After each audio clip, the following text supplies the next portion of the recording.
ใดที่กำลังต้องหาวิธีแก้ไขที่ไวและมีประสิทธิภาพด้วยการล้างรถที่บ่ใช้เวลาและเงินหลายด้วยเครื่องล้างรถ Honda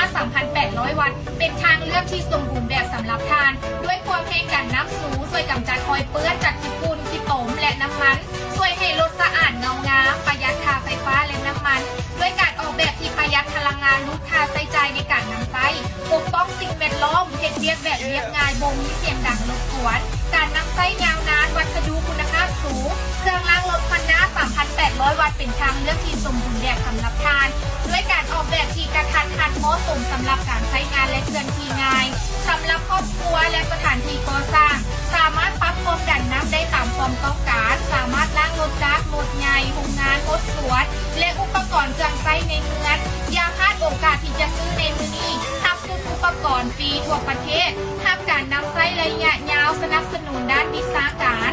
24/7ทับประกันคุณภาพสูงเครื่องล้างรถ Honda 3,800 วัตต์เหมาะสมสำหรับการล้างรถที่เฮ็ดครบสะอาดได้ทั่วไปสนใจทักหาพวกเขาได้ที่นี่เด้อ